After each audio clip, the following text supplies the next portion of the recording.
Tentaremos ser mais sucintos.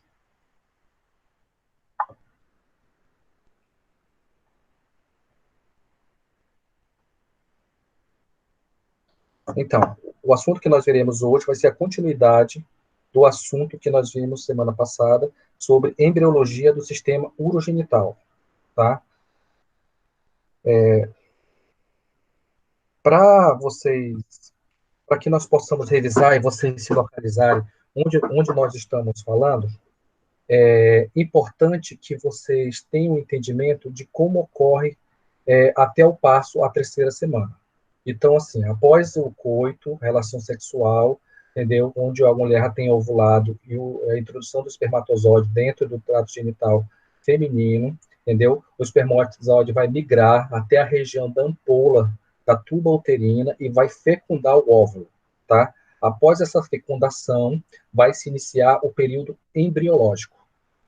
Esse período embriológico, em alguma literatura, trabalha até 4 semanas. Então, o embrião é chamado de embrião até 4 semanas. Após 4 semanas, ele é chamado de feto, tá? Até a 20ª semana, tá? E onde já é chamado como é que chama? De prematuro, entre outras denominações. O que eu quero que vocês entendam é que o que nós vamos focar agora vai ser apenas, dentro dessa embriologia, as partes que estão relacionadas ao sistema urológico, ou seja, o sistema urinário, e ao sistema genital. Os dois estão em íntima relação entre eles e desenvolvem em conjunto, tá? O urológico um pouco mais adiantado que o genital. Tá? Então, após a fecundação, a célula, que é o zigoto, vai se transformar numa mórula, que depois vai se dividir, vai se transformar numa gástrula, e aí você vai ter, então, depois o embrião. Quando você chega na terceira semana, tá? Na terceira semana, você vai ter a opção, a terceira semana aqui, você vai ter a visão do embrião, essa visão aqui do embrião, essa visão dorsal. Então, você está vendo o embrião dentro lá do saco do líquido amniótico e está olhando ele posteriormente, tá? Posteriormente. E quando você tem essa visão posterior, para que nós fizemos o estudo da profundidade do embrião, nós iremos fazer um corte a esse nível aqui, ó. Cortar o embrião, tá? E aí, quando nós cortarmos ele, nós vamos ter uma vista axial. Então, corte axial, ter uma vista axial, que aqui na visão 3D, você olhando aqui, você vai identificar os 3 folhetos que você já devem ter alguma vez ouvido falar dentro da embriologia. São os 3 folhetos básicos dentro do embrião que vai sustentar a base para todo o estudo, tá? O ectoderma, que é o mais externo, que é o representado em azul, o mesoderma, que é o representado aqui na maior parte aqui pelo rosa, tá? E o endoderma, que é essa fileira de células aqui em amarelo, tá? Essas células cubóides que correspondem ao endoderma. Então, todas as estruturas do embrião, do futuro recém-nascido, vão ser derivados dessas estruturas. O que eu queria chamar para vocês agora era a atenção para essa parte rosa, tá? Essa parte rosa é onde é o mesoderma. A partir de agora, ela vai ser chamada de mesoderma, e nesse mesoderma é onde vai desenvolver o sistema urogenital, tá? Mais precisamente, tá? Nessa região amarelada aqui, ó, que é o mesoderma intermediário, tá?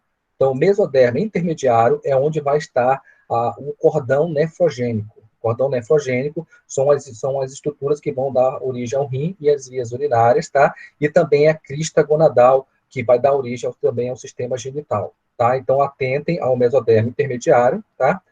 E ele se estende por toda a parte dorsal do organismo. Nós estamos apenas com um corte, tá, feito nessa região aqui, para vocês entenderem que é dessa região que está. A partir de agora, a gente vai ver bastante os cortes axiais, tá? E ele conecta várias regiões, como o mesoderma paraxial, que está mais próximo aqui da notocorda, com o mesoderma lateral. Mas a atenção nossa é dada para o mesoderma intermediário, essa região amarela, tá? A partir daqui que vai formar todas as outras estruturas do sistema urinário. Após o dobramento do embrião, vocês percebem aqui na foto de cima, tá, que a parte mais proximal, na terceira semana, do paciente, mais cefálica, ela está a área cardiogênica. E vocês sabem que no indivíduo adulto, o coração fica na parte do tórax. é porque após da terceira à quinta semana, o embrião começa a dobrar, ele começa a curvar a parte da cefálica dele, tá? E esse mesodermo intermediário da região posterior vai para a região anterior, assim como a área cardíaca também, tá? Vai para a parte anterior, que é a parte ventral, tá? Bem, tendo em vista disso, agora vocês vão ter, eu preciso explicar para vocês exatamente como que está ocorrendo a, a, a parte embriológica, a localização morfofisiológica que vocês estão vendo, a parte da morfologia. Então, agora nós temos aqui o embrião na quarta semana. Então, essa é a imagem do embrião. Você percebe que ele já está começando a curvar, tá? Aqui a área cardiogênica já está na parte anterior, tá? E eu quero que vocês, ó, aqui, ó, a parte do saco vitelino, tá? Que vai trazer a nutrição para o embrião. E aqui, essa região aqui, ó, essa fileira aqui, que é o cordão nefrogênico. Que quando a gente faz o corte, novamente, um corte axial, fazemos o corte axial, tá? No embrião, nós vamos ter essa visualização aqui e vamos olhar de cima. Quando nós olharmos de cima, nós vamos ter essa imagem do embrião. Essa imagem. Essa imagem. Então, esse aqui é a imagem que nós mais estudo que vocês vão observar. Então, nada mais é do que um corte axial na quarta semana, e aqui nós já observamos a parte que vai ser importante do mesodermo intermediário, que é a crista urogenital, que vai dar tanto a parte urológica como a parte genital. O cordão, então assim, a parte nefrológica é dada pelo cordão nefrogênico, tá? O cordão nefrogênico é essa área aqui, ó, mais escura, tá? Desse lado aqui eu vou botar o verde, tá? É o cordão nefrogênico. Então, essa parte aqui, ele está em todo, desde a região cefálica, cervical do embrião, até a região caudal, lá na pelve. Tá? Então, o cordão nefrogênico, cada um desses aqui, que no corte axial você visualiza essa região, que vai dar origem ao sistema urinário, ao rins e vias urinárias, tá? E a crista genital, que é a crista gonadal, tá? A crista gonadal, tá? A crista gonadal, ela está anterior, tá vendo aqui? Essa região anteriorzinha aqui, tá? Esse pedaço anterior aqui que vai dar origem ao sistema genital. Ok? Vamos lá. Vamos para a parte que interessa. Professor, aquilo lá tudo foi para chegar a essas estruturas. Então, o que é importante eu saber da embriologia do sistema urinário? Primeiro, a formação dos rins. Então, vocês têm que entender que, assim como no adulto o rim faz parte do sistema excretor, entendeu? Na parte embriológica, existem três conjuntos, tá? De estrutura morfofuncionais que vão fazer excreções dos metabólicos do embrião, tá? E isso é importante saber. Então, preciso saber quais são as três estruturas embriológicas funcionais que fazem excreção no embrião. A primeira é o pronefro, a segunda é o mesonefro e a terceira é o metanefro, tá? Essas estruturas estão todas juntas ao mesmo tempo, a partir da quarta, quinta semana, entendeu? Só lembra do cordão nefrogênico? Essa região aqui, ó. Essa região aqui é o cordão nefrogênico, tá? Não confundam com esses somitos aqui. Esse somito nessa imagem aqui, ela é o que vai dar origem lá à coluna vertebral e ao esqueleto appendicular. O cordão nefrogênico é esse aqui, ó, tá? Então, esse cordão nefrogênico, ele é número de par. Assim como tem um rim direito e esquerdo, eles são em par, tanto lateral direito e lateral esquerdo. E vem desde a região cervical até a região pélvica. Então, e aí ele divide as unidades excretoras. Então, a região mais cervical, tá? Essa região aqui, mais cervical, ela é a primeira estrutura que começa a funcionar e ter alguma atitude dentro do embrião para excretar, tá? Apesar de não totalmente funcionante para todo o organismo, tá? Apenas algumas células, tá? Ele é chamado de pronéfron.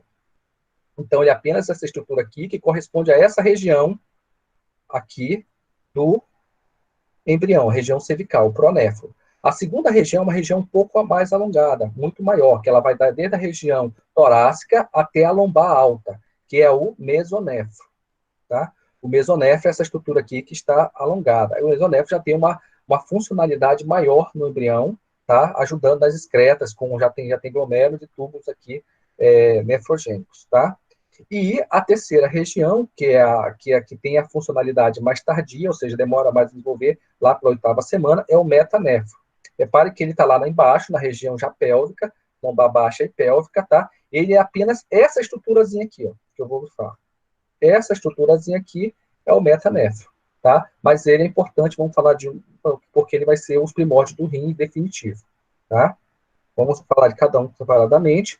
Então, quando a gente vê o pronefro, a gente, em torno da quarta semana, na região cervical, tá? O pronefro está nessa região aqui do embrião, na região cervical, e são em torno de 7 a 10 células inicialmente, tá? E formam unidades excretoras. Então, lá, quando você tem um rim permanente, ou já no rim, nos primórdios do rim, você tem o néfron. As células do pronéfron, eles são chamados de nefrotomos, tá? Os nefrotomos são as células do pronéfron que ajudam na excreção do embrião, mas como eles não fazem a excreção do embrião como um todo, entendeu? Nessa parte, eles são considerados como não funcionais, tá? Então, ele não é funcional, ele está ali numa estrutura como primeiro estrutura excretora do rim que surge, tá? Na embriologia, tá? Aqui é numa figura de mais ou menos 24 semanas.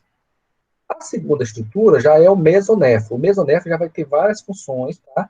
Ele não é a estrutura que vai formar um rim permanente, mas ele já tem a sua funcionalidade para fazer a excreção das metabólicos do embrião no período que ele corresponde, que é em torno da quarta à oitava semana. Tá? Então, o mesonéfro, no fim da quarta semana, ele começa a se desenvolver na região torácica e lombar superior. É toda essa região aqui que está sobrenhada pelo rosado.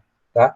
Ele já tem umas formas de glomérulos, tá? Que são essas bolinhas aqui, tá? Essas cápsulas aqui, e túbulos mesonéficos, tá? Que já vão desembocar para os ductos mesonéficos. Esses ductos mesonéficos vão ser importantes, tanto para a excreção nessa região, como para a formação do sistema genital masculino no futuro. Então, a partir do mesonéfro, as unidades excretoras já são chamadas de néfron. Então, o néfron começa a aparecer inicialmente, tá? Na região do mesonéfron, ao final da quarta semana e dura até mais ou menos a oitava semana, tá? E aí, porque aqui você já vê algumas unidades primordiais, como o ducto coletor, entendeu? E o ducto mesonéfro, que no homem é chamado ducto de Wolff, tá? Mas lembra que epônimo não cai para vocês. Então, ele funciona em torno de sexta a décima semana, eles estão excretando, tá? A partir da oitava semana, o metanefro já tá ativo, nós já veremos ali logo depois. No feto feminino, no indivíduo XX, cariótipo, né, XX, ele tem total regressão, ele simplesmente some, quando ele permanece, ele dá algumas patologias de cisto, de outras coisas, pela manutenção dele, mas no sexo feminino totalmente regredido, ele desaparece, tá? No feto masculino, eles vão ser os primórdios, né, e vão formar no futuro o epidídimo, da parte genital masculina, e o ducto deferente, que vocês conheceram lá do canal Ignal, né, faz parte que vai levar o espermatozoide até o meio externo, um dos contribuintes, tá? Esse aqui é a terceira formação embriológica que vai ser o primórdio do rim verdadeiro. Então, apesar de ele surgir lá na quarta semana, ou seja, toda a estrutura pronéfro, metanefro, metanefro e o mesonefro estarem a partir da quarta semana, mas ele só se torna funcional a partir da oitava semana. Então, a partir da oitava semana, ele começa a excretar. Eu lembro que o mesonefro também está excretando até a oitava semana, até a décima semana. Então, eles dois juntos continuam trabalhando aqui para fazer a excreção dos metabólicos, tá? E aí ele está lá na região sacral, aqui, ó. Essa região daqui para baixo, e apenas essa estrutura aqui, ó. Tá? É apenas uma estrutura somente, tá? Aqui o mesonefro, aqui em cima o pronefro. Entendeu? E ele é o primórdio do rim permanente, ele que vai desenvolver e vai formar o rim, como vocês já estudaram no adulto na aula passada, tá? E ele desenvolve duas estruturas. Então, quando você tem um pronéfro, quando você vê essa região aqui, essa região rosa, que tem uma dilatação aqui do tubo mesonéfrico, ele é chamado de divertículo metanéfro, entendeu? Esse divertículo metanéfrico, ou broto ureteral, é o que vai formar a parte condutora do rim. Você lembra que eu tinha explicado na aula passada que o rim ele tem duas estruturas. Tem a região que produz a urina, né, que é ali dos néfros, medula e córtex, tá? E as estruturas que coletam a urina, que são os coletores, e dali já chegam até a pelve renal, ureter, bexiga e até o meio externo pela uretra, tá? Então, os rins, o vestículo metanéfro, ele vai fazer o broto lateral, que vai ser a região condutora do rim. E a outra estrutura é a massa metanéfrica, ou blastema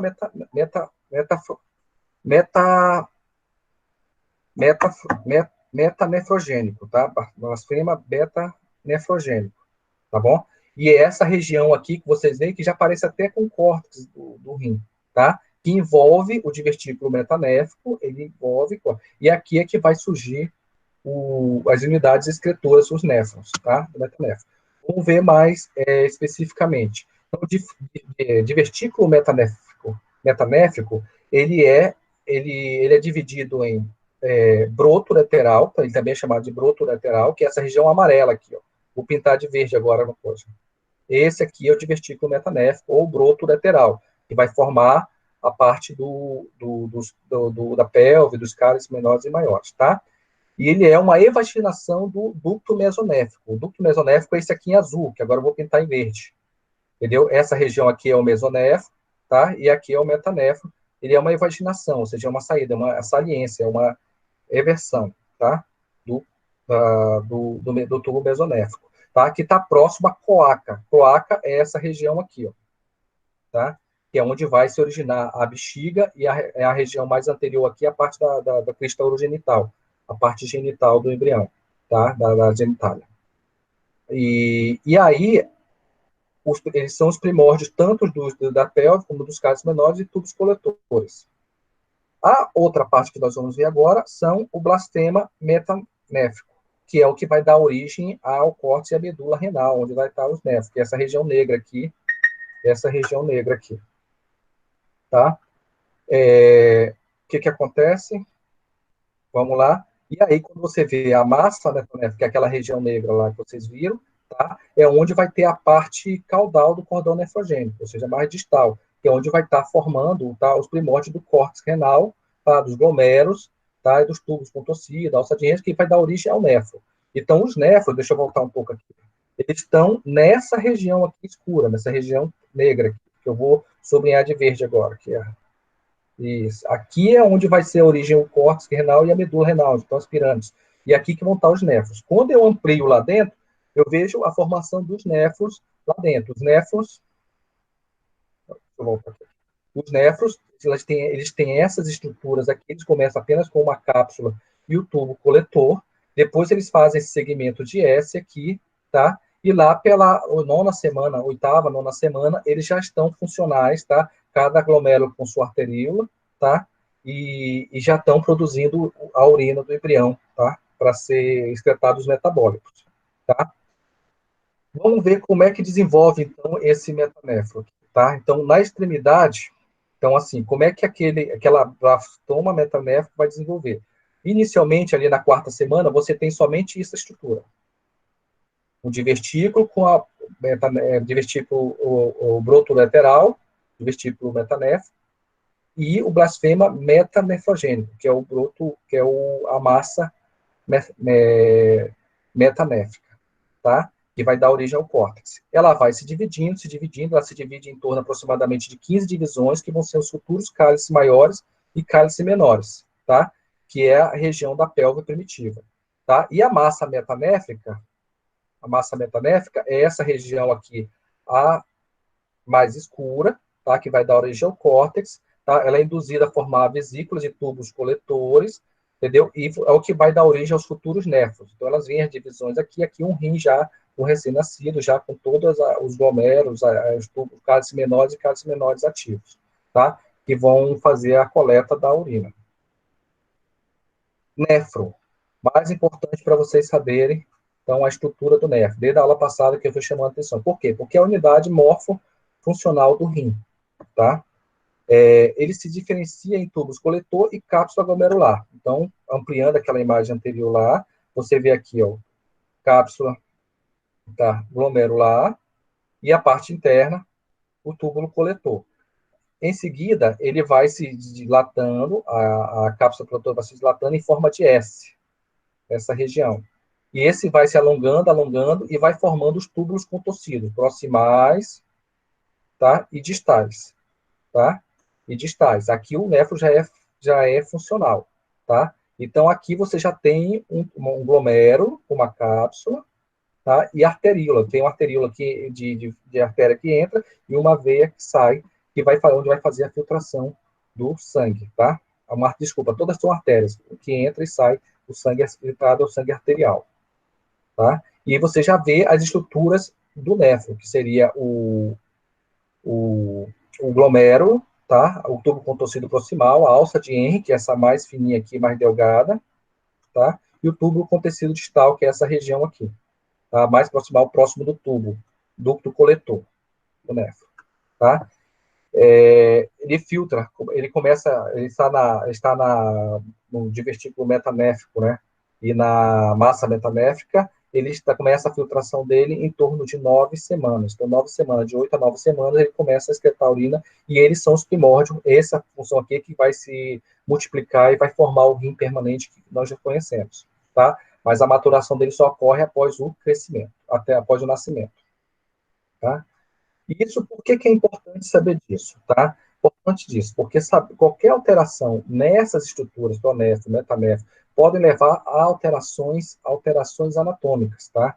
Por quê? Inicialmente, como vocês viram, o metanéfro, que é o rim primordial, ele está na região baixa, região pélvica, tá entendendo? Então, o rim, na período embrionário, está na região da pelve, tá? E ele chega à posição adulta lá na nona semana, então, da quarta, lá no metanéfro, até a nona semana, existe a ascensão do rim, que vai para a região abdominal, principalmente ele para a região retroperitoneal, tá? E ele só para quando ele encontra as glândulas suprarrenais. E as glândulas suprarrenais já ficam naquela região. Quando ele encontra a glândula suprarrenal, ele para.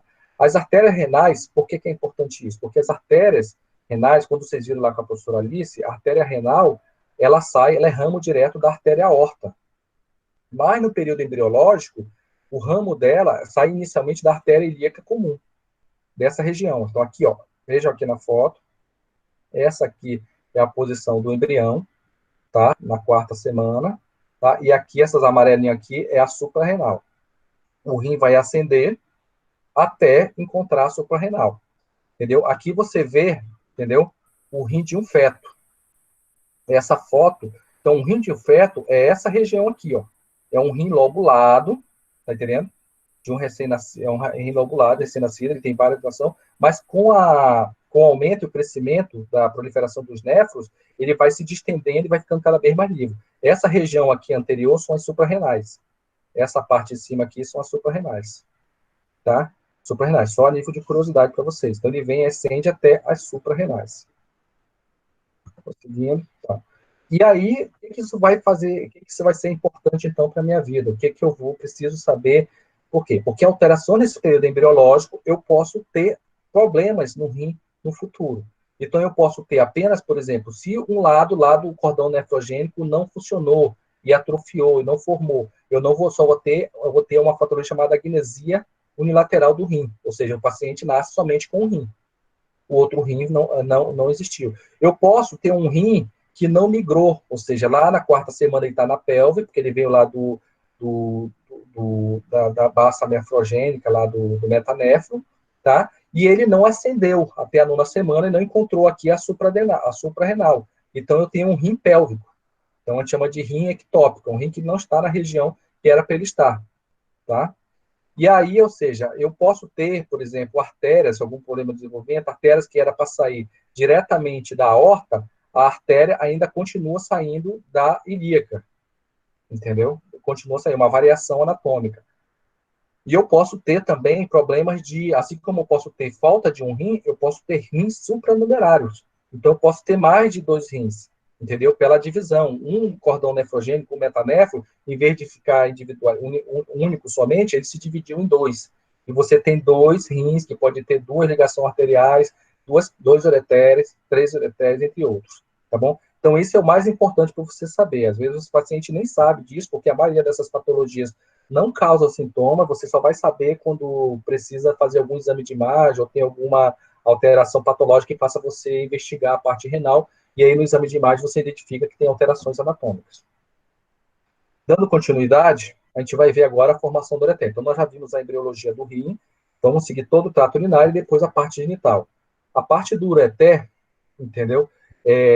Ela surge com o alongamento, com a ascensão do rim. Então, o ureter, ele é apenas aquele broto, aquele ducto nefrogênico, é o divertículo metanéfrico. Vou chamar ele agora de broto ureteral.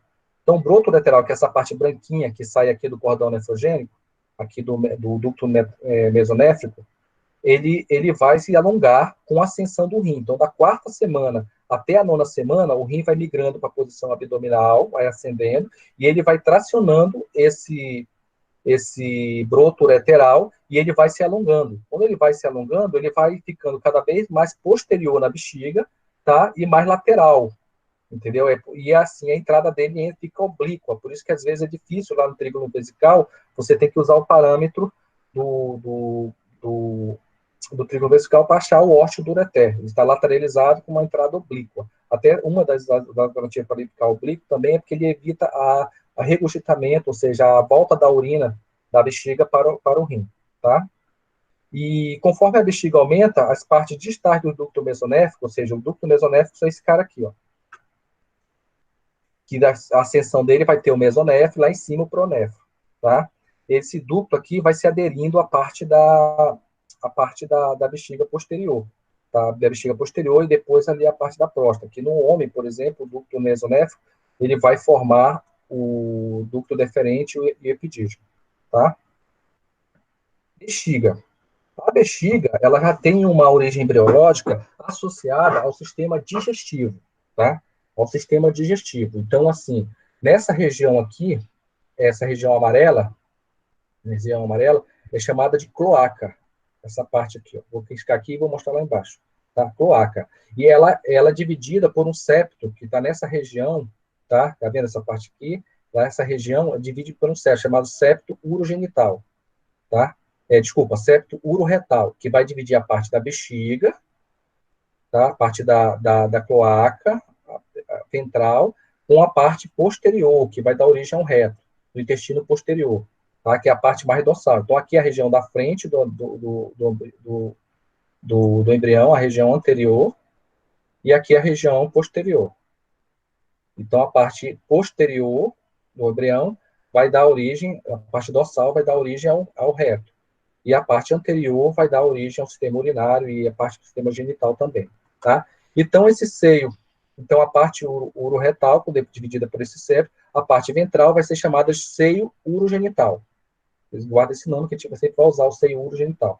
Então, o seio urogenital é a parte ali ventral da cloaca, tá? Que pode ser dividida na parte cranial, que é a parte mais proximal, que vai formar a maior parte da bexiga, que é essa região aqui, tá? Parte vesical, essa região, tá? Do seio urogenital.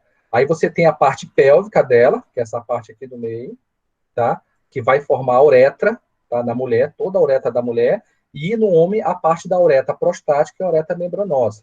Lembra que eu falei que a uretra do homem é dividida em 4 partes: parte intramural, que é lá na bexiga, a parte prostática, que está na próstata, a membranosa, que está no assoalho do diafragma pélvico, e a parte esponjosa, que é a parte que está no pênis, tá? E aí a parte da uretra e prostática e membranosa está na região, na parte vesical mediana, tá? Da parte pélvica da cloaca. Essa que vai dar origem a essas estruturas. E a parte mais caudal, ou seja, mais distal, essa parte aqui bem proximal, próximo da região anterior, vou clicar aqui, é a parte fálica, que vai dar origem aqui à crista genital, que é onde vai crescer o órgão genital masculino, tanto o pênis quanto o clitóris. Tá? O pênis no homem e o clitóris na mulher, que é o tubérculo genital. Inicialmente, a bexiga urinária, ela dá continuidade com essa estrutura aqui, é chamada alantoide. O alantoide, ele é um tubo que vem do umbigo, que recebe a nutrição da vinda da mãe, do saco uterino, da parte externa lá do embrião, tá? Quando o nascimento do bebê, que é acortado o cordão umbilical, ele atrofia. Então, o alantoide, essa região anterior, eu vou pintar de verde agora aqui, vou circular ele. Esse é o alantoide, tá? E aí essa estrutura, ela sofre constrição e forma o úroco. Quando você vê no cadáver lá na parte macroscópica, é o ligamento umbilical. Então, a bexiga, inicialmente, embriologicamente, ela tem ligação com o umbigo. É isso que eu quero dizer, tá? E por que isso é importante? Porque quando nós temos o não fechamento desse alantoide, pode causar alteração. A gente vai já ver no próximo slide, tá? O que é importante também é saber da bexiga, da parte embriológica. Quem que origina a bexiga? A primeira origem da bexiga, ela tem 3 formações. desculpa, ela tem dois tecidos importantes que trabalham na formação dela. É o endoderma, tá? O endoderma. Lembra que nós tínhamos três folhetos, o ectoderma, o mesoderma e o endoderma. Então, a bexiga urinária, ela, apesar do cordão nefrogênico, o trato urinário, ser de origem mesoderma, tá? Lá do mesoderma intermediário, tá? Que é fazer o cordão nefrogênico, tá? A mucosa dela, essa parte mais interna, onde tem contato com a urina, ela é de origem endodérmica. O endodérmica. As outras camadas, ela tem quatro camadas. Tem a camada de gordura, a camada muscular, que é o músculo dentrusor, a camada submucosa e a camada mucosa. A camada mucosa, ela é de origem endodérmica. As outras camadas são do mesodermo esplênico, tá? Que está adjacente ao seio urogenital lá da cloaca, tá? E por que isso é importante? Porque essa mucosa, essa parte endodérmica, essa mucosa, é onde sofre alterações, onde nós podemos formações, por exemplo, de câncer de bexiga, de tumores. Então, geralmente na região da bexiga, da mucosa, tá? E outra coisa importante saber da bexiga, que ela está na região abdominal. Então, a bexiga no adulto, ela está na região pélvica. Ela está protegida pelo osso do pubis, lá, pela síntese púbica, tá bom? Mas, até os 6 anos de idade, ela está na região abdominal. Então, crianças que têm trauma abdominal, eles podem ter trauma de bexiga, tá? Quando o paciente chega na puberdade, lá pelos 12, 13 anos, ela desce, ela migra para a pelve maior, tá? E quando na idade adulta, já está na pelve menor, que é a região dela definitiva. O que eu posso acontecer, então, com a bexiga? Por que eu tenho que saber dessas coisas, tá? Lembra do alantoide? O alantoide, essa estrutura aqui é a bexiga urinária, entendeu? De repente, você não tem a fechamento do alantoide. O alantoide continua contínuo. Então, o que acontece? A criança, né, o recém-nascido, ele começa a urinar pelo umbigo, porque a bexiga tem comunicação com o alantoide, que tem comunicação com o umbigo. E aí você tem aqui no umbigo gotejamento de urina, entendeu? Pelo não fechamento do alantoide. É isso que acontece. O alantoide não atrofiou, não se transformou em úraco, o ligamento umbilical, entendeu? Ele pode ter uma fístula aqui que pode levar a urina, em vez de sair pela uretra, ou sai pela uretra, mas também sai perda de urina pela fístula urocal, tá? A outra coisa que pode acontecer é uma astrofia grave, entendeu? Ou seja, uma patologia bem grave. Alguns embriões, eles têm dificuldade e não fecham a parede abdominal. Então, a região do umbigo até o púbis nasce aberta, ela não foi fundida. E aí, isso chama-se estrofia de bexiga. A bexiga fica exposta. O menino nasce e você consegue ver a bexiga dele, os órgãos infoumbilicais ali. Isso é extremamente grave, é um defeito de fechamento da parede, tá? E você vê o trato urinário todo aberto. E está associado a uma patologia também da uretra, que é chamada epispádia, né? Ou seja, essa região aqui não se fecha, entendeu? Essa região anterior aqui não se fecha. E aí a uretra pode, em vez de sair lá na glândula do pênis, ela pode sair na região anterior. E o paciente, quando urina, a urina vem para cima, urina sempre para cima, tá? Mas patologia, como eu disse para vocês, não cai, tá? Vamos ver a parte da uretra, tá?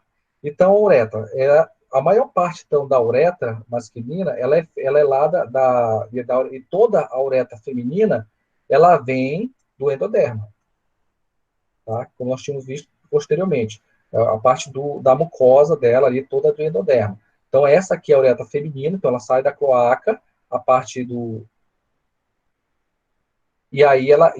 ela se atrofia e forma parte da uretra feminina. Na uretra masculina, somente a maior parte dela, somente a uretra intramembranosa, uretra prostática e uretra são da parte do endoderma, do mesoderma superficial, entendeu? A parte distal da uretra, entendeu? A parte distal, olha aqui a imagem aqui, ó, essa imagem aqui, ó. A parte distal da uretra, essa aqui é a uretra, esponjosa. Essa aqui é a mesma essa aqui, ó. Entendeu? É a mesma essa aqui, que vem lá da cloaca, que vai ser a bexiga, entendeu?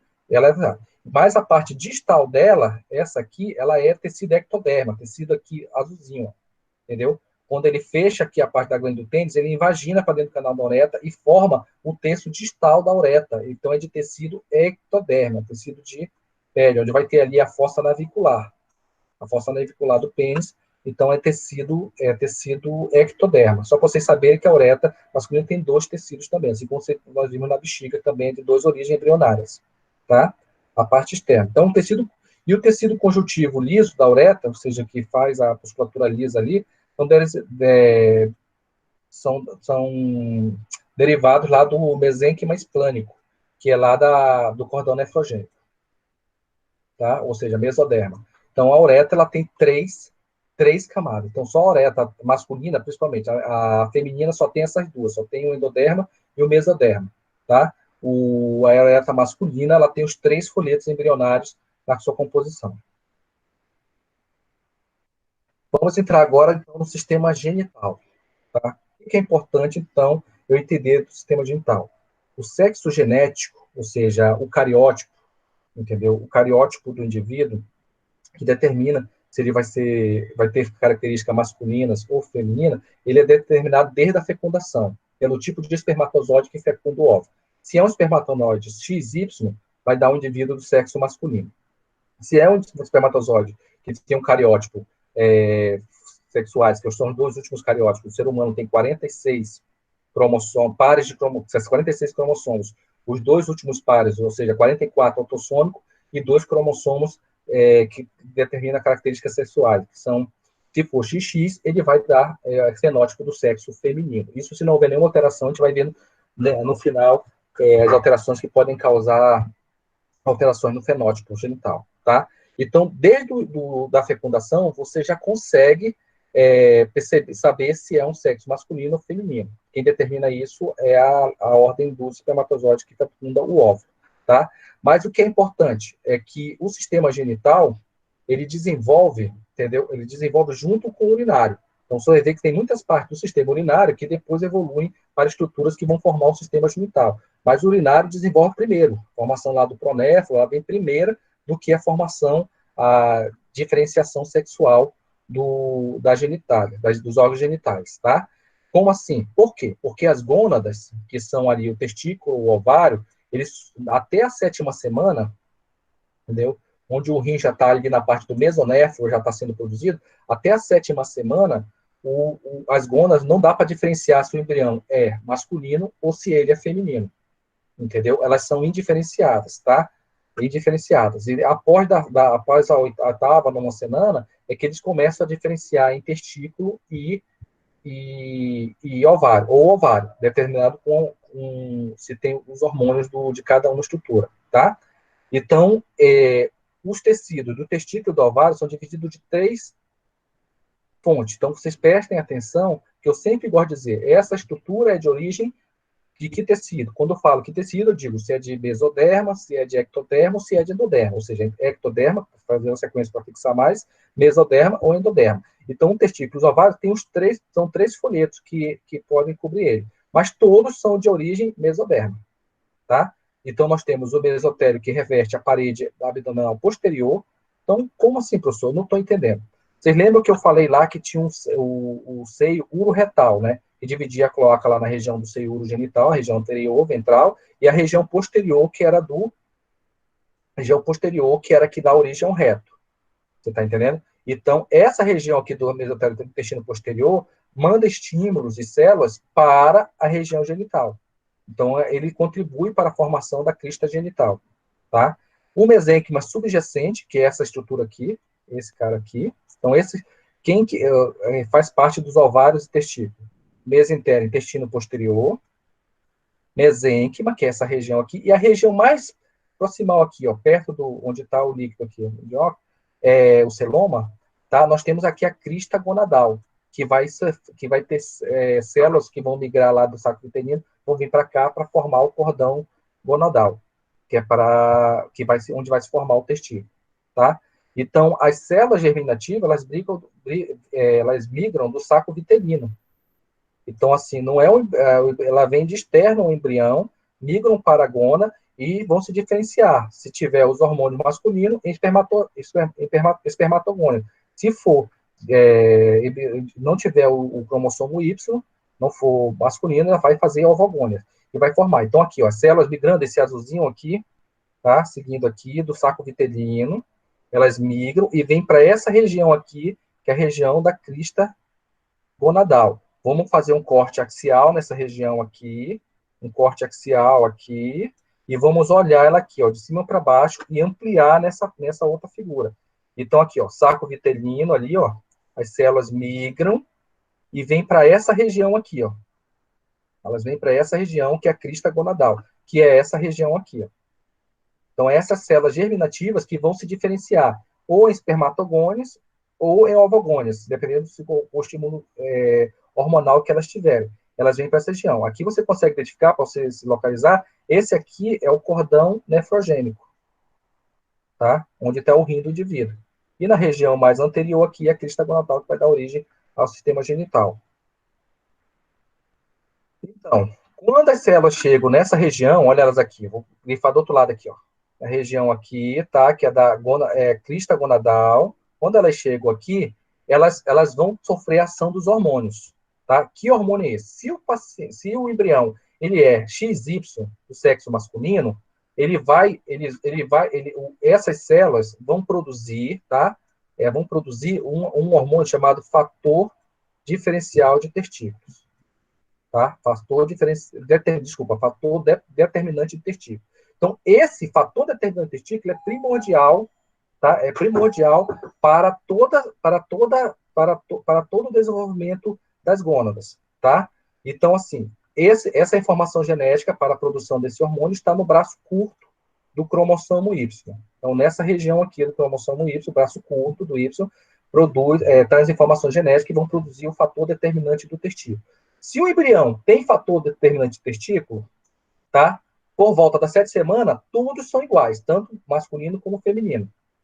Entendeu? Tanto masculino como feminino. Por volta da 7ª semana, a presença do fator determinante de testículo vai fazer essas células da crista gonadal aqui se transformarem em testículo. Se não tem o fator, ou seja, se chegou até a 12ª semana aqui, ó. Chegou a 12ª semana e eu não tenho o fator determinante de testículo, ou seja, ficou esperando o hormônio, não determinou. Então, o testículo não desenvolve, quem desenvolve são o ovário.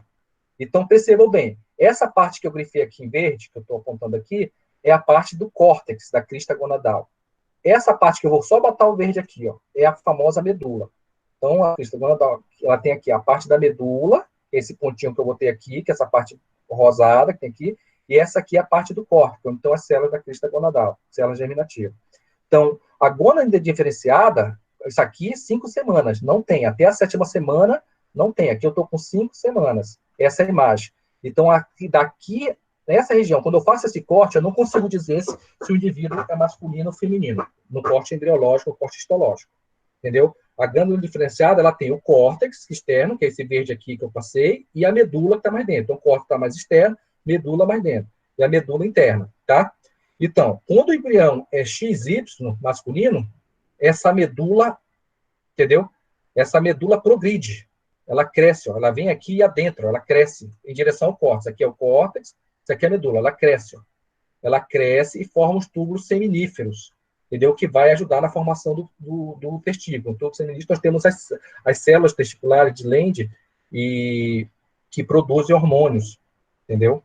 Produz hormônios, hormônios masculinizantes. Então, ela cresce. Quando o embrião é XX, ou seja, não tem fator determinante de testículo, quando ele não tem XX, não tem fator determinante de testículo. Chegou 12 semanas, não chegou a informação que é para formar o testículo, a parte do córtex, tá vendo aqui o córtex, começa a invaginar para a medula, e a medula começa a regredir. A medula regride. Essa região aqui, ó, regride, tá aqui ela regredindo, ó. Ela regride e o córtex cresce. O córtex cresce. E começa a formar o ovário. Entendeu? Então, lá no ovário, nós temos as células de Sertoli, lá no testículo, quando nós temos lá a medula adentrou o córtex e formou os túbulos seminíferos. Nos túbulos seminíferos, nós temos 2 tipos de célula. A espermatogônia, que vai produzir o espermatozoide, e as células de Sertoli, que vão produzir o hormônio da testosterona. Entendeu? No sexo feminino, entendeu? Por volta das 20 semanas, você já consegue identificar as células foliculares, entendeu? Junto ao estroma. Então, aqui já são os ovócitos. essa quantidade de ovócito que ele tem a partir da 20 semanas que ela produz, aí vai começar a fazer mitose, a proliferação celular nessa região. Tipo, da 20ª semana que ela produz até o nascimento, tá, que geralmente dá em torno de 40 semanas, todos os ovócitos são produzidos nessa região. Então, a mulher, quando nasce, ela já nasce com todos os ovócitos que ela pode, no futuro, ovular para ter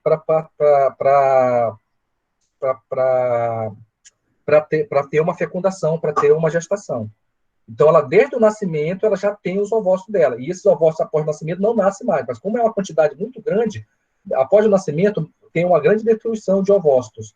Mas a quantidade é tão grande que ela leva até a vida útil dela, em torno dos 40 anos, eles ainda podem ser produzidos com mais eficiente. Uma média de 4 anos para frente, 4 anos para trás. Os espermatozoides, por outro lado, não, produzidos pelas espermatogônias. Eles são produzidos a cada 36 horas. E, se não ejaculados, eles são absorvidos no caso do epidídimo. Dando continuidade. Então, assim, nós já vimos agora a produção das gônadas masculinas. Agora a gente vai ter que entender o trajeto que essas gônadas vão produzir os ductos, que vão produzir ela até o meio externo ou meio até a fecundação. E esses ductos genitais, tá, eles são diferentes no sexo masculino quanto no feminino. Tá? Como é que eu posso dizer? Então, tudo que determina é o sexo genético. A presença do cromossomo Y, as células de Lente, que eu tinha falado para vocês lá, do testículo, produzem testosterona. Esse é o hormônio mais importante para essa região. Então, a testosterona é produzida no testículo do feto masculino, tá? E ela, com a produção de testosterona, ela estimula o desenvolvimento dos ductos mesonéficos. Que ducto mesonéfico? Aquele mesmo ducto mesonéfico que nós vimos lá do cordão nefrogênico, lá do sistema urinário, daquela segunda parte. Então, os ductos nefrogênicos, no homem, eles são chamados ductos de Wolff, tá? Quando vocês verem na literatura, não se estranha. Apesar de não cair o epônimo para vocês, vocês vão ver isso. Então, ductos de Wolff é a mesma coisa que ductos mesonéficos, tá? Que, quando eles estão na presença de testosterona, eles vão se transformar, ao final, em ductos deferentes e epidídimo, tá? Do trato genital. Então, o testículo já foi formado lá pelo fator determinante de testículo, entendeu? E aí, quando o testículo começou a produzir testosterona, ele estimulou os ductos mesonéficos. Os ductos mesonéficos são esses caras aqui. Eles vêm aqui, ó. Esses caras aqui, tá? Esse cara de um lado, esse do outro, tá bom? E aqui são as glândulas que vão tornar o testículo ou ovário, tá? Então, os ductos vão se desenvolver e formar no homem o ducto deferente e o epidídimo. E aí o que acontece? Na mulher, eles vão ser atrofiados, eles somem, porque quem estimula ele é a testosterona. A quantidade de testosterona normal na mulher não é o suficiente para estimular eles, tá? E aí, o testículo também produz, tá, um hormônio chamado substância inibidora de Miller, tá? Eles são produzidos nas células de Sertoli. Então, já sabe que no testículo tem 2 tipos de célula que é importante, a célula de Leydig e a célula de Sertoli. A célula de Sertoli que vai produzir essa substância inibidora de Miller, tá? E essa substância, ela vai evitar que... Vocês lembram que até a 7ª semana, o embrião, ele é indiferenciado. E tem tantas estruturas que podem desenvolver o masculino quanto o feminino. Uma das estruturas dela é essa estrutura azulada que vocês veem aqui, ó, do feminino. É chamado ductus paramesonéfico. Por quê? Lembra do mesonéfrico que está lá do rim? É um que está ao lado do rim, então é chamado paramesonéfrico. Então, esses ductos paramesonéficos estão lateral ao mesonéfrico, estão aqui em azul, eu vou riscar desse lado aqui, em verde aqui agora, tá? Paramesonéfrico. Esses ductos é que vão fazer a formação do útero e das tubas uterinas, quando eu não tenho presença de testosterona, entendeu? Quando eu tenho a testosterona, as células de Leydig também produzem uma substância inibidora de Miller. Essa substância inibidora de Miller, ela vai impedir que esses ductos aqui se desenvolvam, ou seja, que útero e tubas uterinas desenvolvam, e vai atrofiar. Eles vão atrofiar. Se eu não tenho testosterona, entendeu? O ducto mesonéfrico, que é esse aqui, o ducto mesonéfrico, ele vai atrofiar na mulher completamente, E os paramesonéficos, que são esse azul aqui, vão se desenvolver e vão se fundir e vão fazer o útero e a parte laterais, as tubas uterinas. Tá? A parte da vagina, que é essa parte aqui mais distal, ela vem de uma outra origem lá da coisa, que é o seio urogenital. Tá? Ela pega a parte proximal da vagina, o terço proximal da vagina, ele vem do ducto paramesonéfico, aqui do útero vaginal. E os 2 terços distais da vagina vem do seio urogenital, ou seja, assim como a uretra, ela vem de origem ectodérmica, tá bom? E tá bem aqui na parte aqui, ó, primórdios do pênis no homem e do clitóris da mulher. Vem de outra região. Isso aqui é o que vai fazer a parte da genitália, que a gente já vai ver no futuro, aqui, já. Tá? Então, genitália externa. Então, a gente já viu a formação do rim, a formação dos ureteres, da bexiga e da uretra.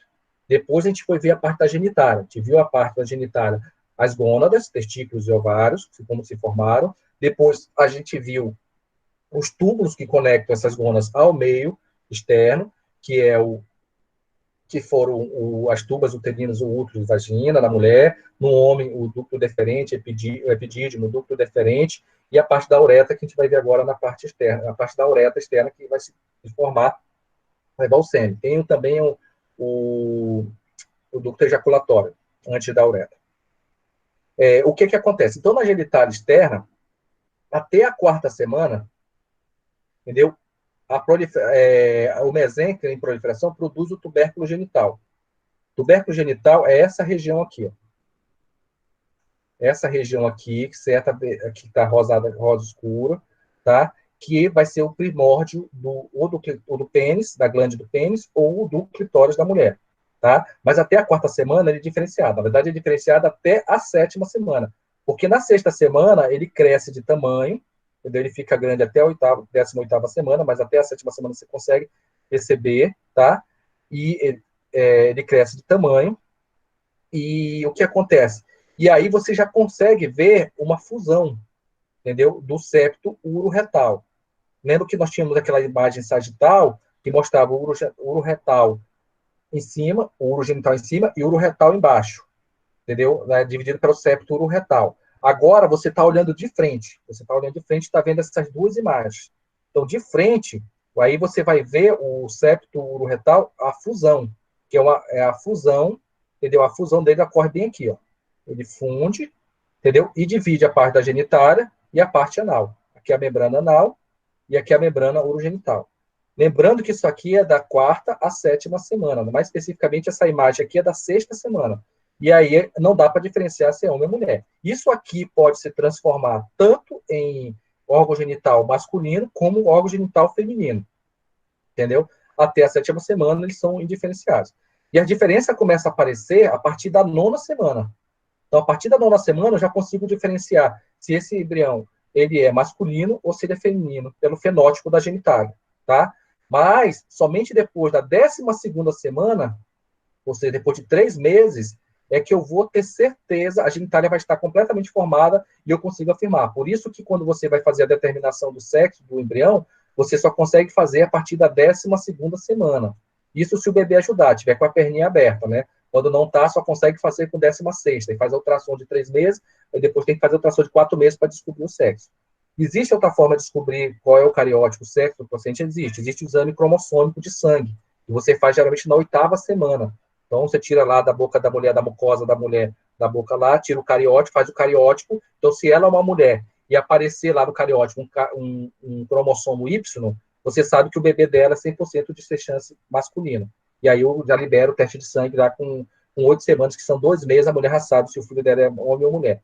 Se vier XX, a grande chance não é 100%, quando é XY, é 100% de ser homem, mas quando é feminino, se é XX, não tem tanta certeza, mas pode afirmar que é feminino, mas mesmo assim pede para depois comparar com o exame de imagem no futuro, após a 12ª semana, onde a maioria às vezes só consegue ver depois da 6ª semana. Mas com 12 semanas, eu já tenho essa imagem na ultrassom aqui, a imagem clássica, que eles chamam da tartaruguinha, que é onde você vê a genitália, a genitália masculina com o falo, que é o pênis, essa região, tá?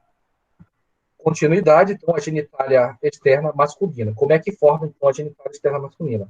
tem que ter a produção da testosterona. Ela é reduzida para a testosterona. Sem testosterona, você não tem genitália externa masculina, tá? Que são produzidas lá pelas células do testículo. Tá? Então, a genitália masculina, vocês viram que ela tem tanto a formação lá do ectoderma, entendeu? Quanto do mesoderma na região das gônadas. Na região proximal do mesoderma. O ectoderma, vamos olhar aqui, ó. Vamos fazer um corte nessa região aqui, ó. Vou cortar aqui novamente. Aqui, ó. Foi um corte e começo a olhar aqui. Então, essa parte aqui amarela é o endoderma. Estou vendo o tecido, corte no pênis do embrião, tá? Essa parte aqui amarela é o embrião. A parte roxa aqui, lilás, é a parte da mesoderma. E a parte externa, que é a parte aqui do ectoderma. Então, você perceba que na formação, eles não estão fundidos, entendeu? Ele só vai se fundir depois da 12ª semana. E aí, com a 12ª semana, há a fusão completa. Então, o suco ureteral, que é onde está a uretra, se funde, e a uretra fica centralizada, aqui no meio. E é isso dá a formação da ráfide do pênis, que é essa sutura que fica aqui no meio, que na parte próxima da glande forma o frênito do pênis. Ok? Frênito do pênis. Então, a ráfide do pênis é formada pela fusão do ectoderma. Esse ectoderma, que é essa parte mais externa, nessa região aqui que você está vendo, quando chega na 12ª semana, ela desprende, ela solta o ectoderma do mesoderma aqui. E essa parte externa do ectoderma dá origem ao prepúcio, tá? Que é aquela pele que recobre a glande do pênis, tá? O orifício externo da uretra mantém, tá? E essa é a extensão. A formação do escroto.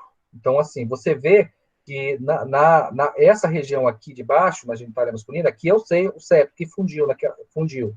Teve a fusão dos septos lá na diferenciada. Aí fez a parte anal aqui, o ânus, entendeu? E essa região aqui é o períneo, é o que está entre o ânus e a genitália.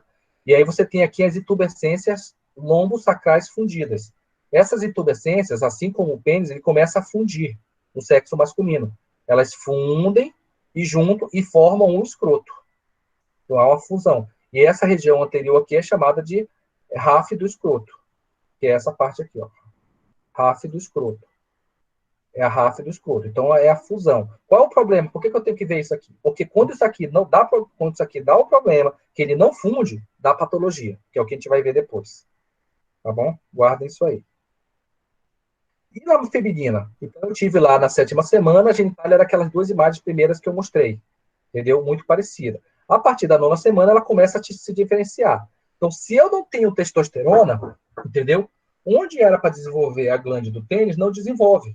Ela vai se transformar em clitóris. Então, o clitóris da mulher, ela tem a mesma origem da glande do pênis, só que não teve a presença da testosterona para estimular. Tá?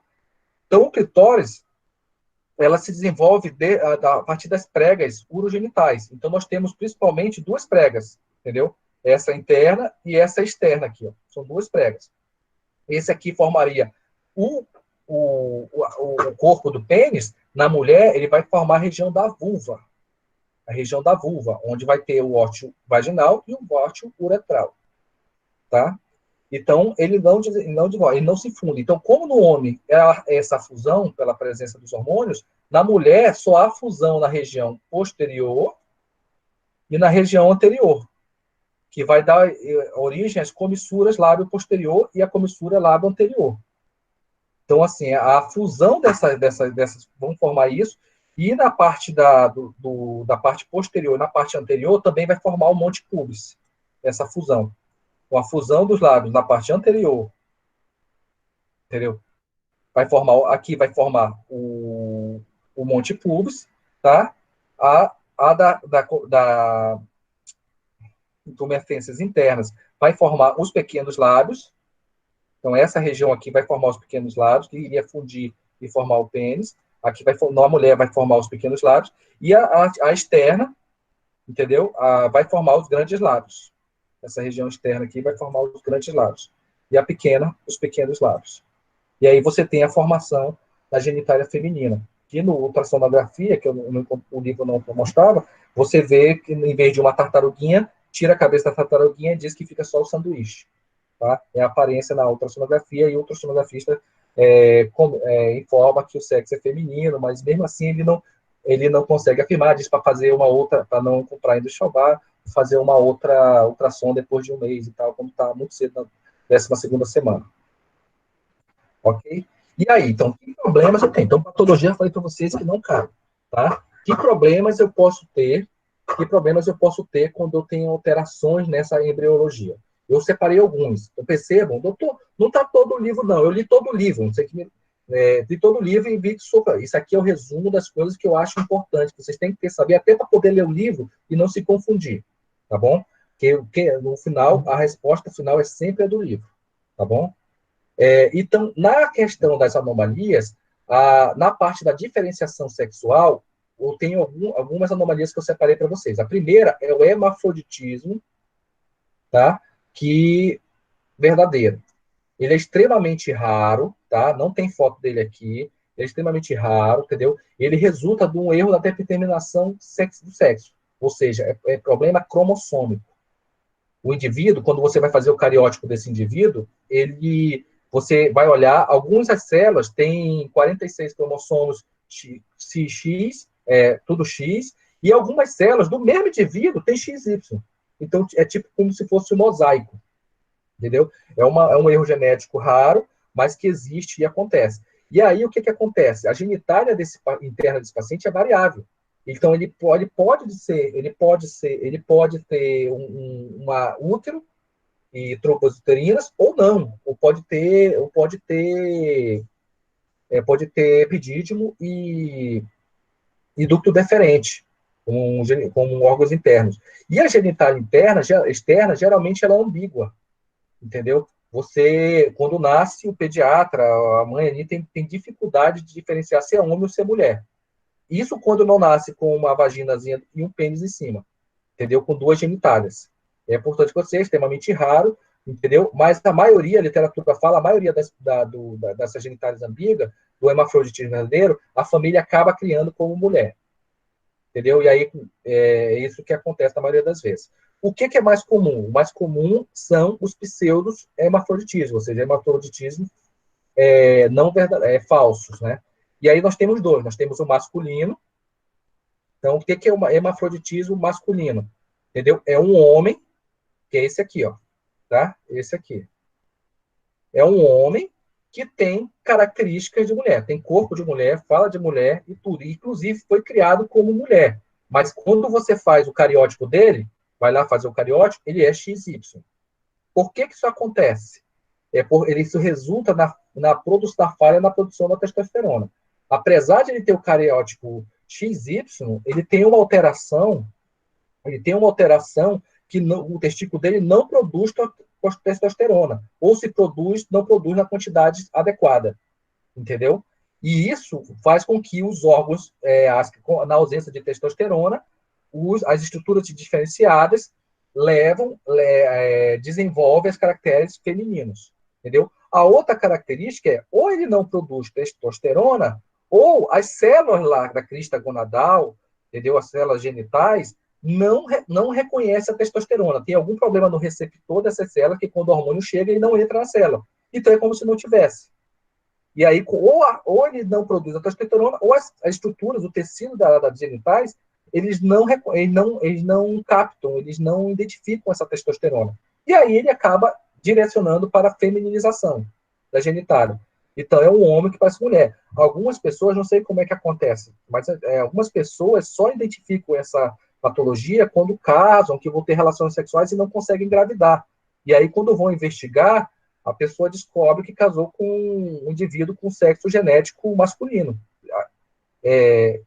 XY, entendeu? Era uma das formas de descobrir. Hoje em dia, com os exames de imagem mais aprofundados, que as pessoas fazem cada vez mais cedo, as mulheres fazem cuidados fecais, fazem ultrassom transvaginal, às vezes já identifica antes desse momento. O que acontece? Ele tem a genitália toda masculina, toda feminina, tá? Mas lá ele não tem útero nem ovário, entendeu? Não tem útero e ovário. Por quê? Porque ele é XY, entendeu? Ele tem testículo, o testículo dele está na região abdominal, não tem ovário, não tem útero, tem estruturas masculinas. Somente a genitália externa é feminina. O pseudo-hermafroditismo feminino é diferente. Esse aqui é um indivíduo com cariótipo XX, ou seja, sexo genital feminino, sexo genético feminino, mas com características de fenótipo, ou seja, de aparência de genitália masculina. Como é que isso acontece? No organismo humano, existem duas fontes principais de testosterona. A principal e mais abundante é o testículo, entendeu? A segunda parte, a segunda estrutura que produz também testosterona, tanto no homem, e principalmente essa testosterona é importante para a mulher, para várias substâncias, então a mulher também tem produção de testosterona. E ela é produzida numa glândula chamada suprarrenal. Lembra que nós vimos lá na parte renal? Do rim, que o rim ascende até a glândula suprarrenal. É uma glândula que também é de conteúdo endócrino, produz vários hormônios, entre eles a testosterona. Então, quando essa glândula cresce, ela cria uma hiperplasia, ou seja, ela começa a produzir mais testosterona do que deveria ser para o sexo feminino, a testosterona em excesso estimula os órgãos genitais, né? Os órgãos genitais, funciona como se fosse um testículo, produzindo testosterona, produz os órgãos genitais, causando a masculinização da genitália. Então, apesar de ela ter sexo genético XX, pela produção de testosterona, a genitália dela masculiniza. E aqui você tem uma genitália normal com clitóris hipertrofiado, parecendo um pênis. Entendeu? E uma dificuldade para identificar se é masculino ou feminino. Entendeu? Então, essa aqui é o pseudo-hermafroditismo feminino. Tá? Que outras coisas eu preciso saber? Então, por que tudo eu estudei isso aqui para saber? Para no futuro. Eu vou estudar agora isso aqui? Não, nada de isso aqui vai cair na prova. Isso aqui é só porque vocês têm que entender, entendeu? No futuro, vocês, quando falarem lá, apesar de talvez vocês nem lembrarem mais, mas o conteúdo tem que ser cumulativo e vocês, como aluno de medicina, têm o direito de saber, tá? Então, outras anomalias. Então, assim, quando eu tenho um problema de fusão, lembra que nós temos dois ductos paramesonéficos nas figuras atrás lá? Quando acontece, eles têm que se unir quando não tem testosterona, quando não atrofia os ductos, quando atrofia os ductos mesonéficos, os ductos paramesonéficos se fundem. Quando eles não se fundem, o útero pode não se fundir. E aí é chamado de útero duplo, tá? Ou duplo bicorno. Ou seja, ele não se funde, ele se funde só pela metade. E isso é uma causa de infertilidade, porque a mulher produz um hormônio no meio de um lado e do outro. Ele pode não ser fecundado. Ou quando ela tem gestação, uma gestação de risco, por pouco espaço que acontece. Ou ela pode ter gêmeo, um em cada útero. Mas é uma gestação de risco, tá bom? É uma alteração que vê, isso aqui você consegue identificar no ultrassonografia. A outra coisa que a gente pode ver é a criptoquirdia, tá? Ou testículo ou ovários ectópicos. O que é isso? O testículo e os ovários, eles inicialmente, eles nascem na cavidade abdominal. Isso, e ao nascimento, até o nascimento, eles vêm migrando para a região pélvica, no caso do ovário, e o testículo para a região escrotal. Então, ao nascimento, o testículo ainda está, por exemplo, na cavidade abdominal. Ainda não desceu para o saquinho. Então, é importante a mãe, quando a criança nasce, o pediatra, ficar até os 2 primeiros meses, tocar o escroto da criança para verificar se o testículo já desceu, se tem a bolinha lá dentro. Se não desceu, tem que investigar, ver o que está acontecendo. É normal ele descer até 1 ano de idade. A partir de 1 ano, se não desceu, tem que intervir, tem que ir lá e trazer ele para o saco escrotal. Por quê? Porque o testículo fora do local do escroto, por exemplo, ele pode ser uma fonte de esterilidade, assim como o ovário também, que não desce, fica lá na cavidade, pode ficar estéril, entendeu? E a outra, principalmente no testículo, fora do lugar, entendeu? Que não corresponde às temperaturas adequadas para a espermatogênese, ele pode desenvolver o câncer de testículo, tá? Então, ou você tira ou bota ele para o lugar. Não dá para ficar fora do escroto, não. Tá bom? Mas isso é uma conduta feita após um ano de idade, tá? Outra patologia,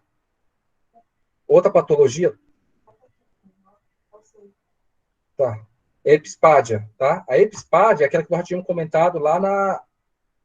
comentado na parte da bexiga, da estrofia de bexiga. O que acontece? Também a não fusão da parede abdominal, da região infraumbilical até a região pubis, entendeu? Até a região pubis, não fusão, tá? Da parte ectodérmica, mesenquima inadequado, causa a uretra, em vez de sair na cabeça do pênis, ela sai no dorso do pênis ou na região da infraumbilical, tá? E aí o paciente fica urinando por esse canal e tem que ser reconstruído. A hipospádia, não é comum, é rara, mas a hipospádia é mais comum. O que é a hipospádia? Também é a ausência de fusão lá da ráfide do pênis. Então, na imagem anterior, essa imagem anterior aqui, há um fusionamento incompleto dessa região. Ele não fusiona aqui, ó, ele não fecha. E aí, a uretra pode sair na região dorsal do pênis. Então, a uretra pode sair na região dorsal. Então, é aquele indivíduo que urina para baixo. Tá? A mais comum é ela ser na glande do pênis, que é esse da foto aqui. Ó. Em vez de estar saindo aqui, a uretra está saindo aqui. Tá? É na glande do pênis, tá? Mas pode ser também na região do corpo peniano, ou entre o pênis e o escroto, ou até mesmo na região perineal, tá? Abaixo do escroto, tá? Mas a mais comum é na região da glande. E aí, outras coisas que vocês vão ouvir falar bastante também é de hernia inguinal, criança que nasce com 3 ovinhos lá, com 3 saquinhos, entendeu? A hernia inguinal congênita. E que também é a mesma patogenia da hidrocele. Então, a hernia inguinal e a hidrocele. Hidrocele seria água no testículo. O testículo dele, o testículo está grande, todo tempo inchado. Tá? E isso resulta da persistência do processo vaginal. Então, quando há a formação da descida do testículo, o canal vaginal, da túnica vaginal, ele acompanha essa descida. E é para haver o fechamento nessa região aqui. Ó.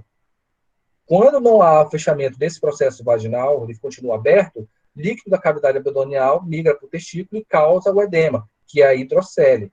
Ou alguma víscera, epípolo, lá do intestino, pode descer aqui por essa região e vir para cá, para a região próximo ao testículo, que é a hérnia inguinal. No caso aqui é indireta. Depois vocês vão ver todo esse tipo de hérnia inguinal.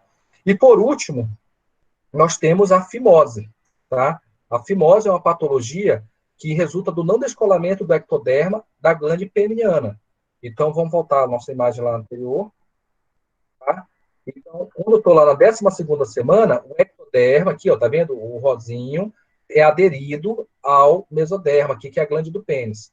Então, lá na 12ª semana, eles estão aderidos e ele salta, ele descola. Quando eu não tenho esse descolamento, entendeu? A pele continua aderida à glande do pênis, eu tenho a patologia que é chamada de fimose, tá? Que é a aderência e pode tampar esse excesso de pele, pode obstruir a uretra e a criança não consegue urinar. Ou urina, cria aquele balãozinho de pele e depois vai esvaziando aos poucos, tá? E aí você tem que fazer um procedimento cirúrgico, que é a postectomia, tá? Muito comum utilizado em criança, tá? E isso aqui é identificado bem na infância mesmo, por isso que a mãe ou o próprio pediatra faz parte do exame pediátrico, de ter que ir lá esfolar o pênis, a glande do pênis do bebê, para ver se ele não tem essa patologia. Tá bom? Gente, eu sei que o assunto é prolixo, ele é complexo, a gente tenta passar da melhor forma possível, ele é muito abstrato, a vantagem eu não sei se vai dar para disponibilizar essa aula, tá, para a turma, espero que tenha ficado boa a gravação, para vocês reverem e seguir como roteiro para a parte do livro, né? Do livro. Então, essas aqui são nossas referências, tá? Referências que usei para a aula aí, tá? E queria deixar já um muito obrigado aí, acho que o doutor Bruno já pode encerrar a aula, tá? Já pode encerrar a gravação da aula aí, por favor. E é isso, qualquer dúvida, entre em contato aí para a gente tirar a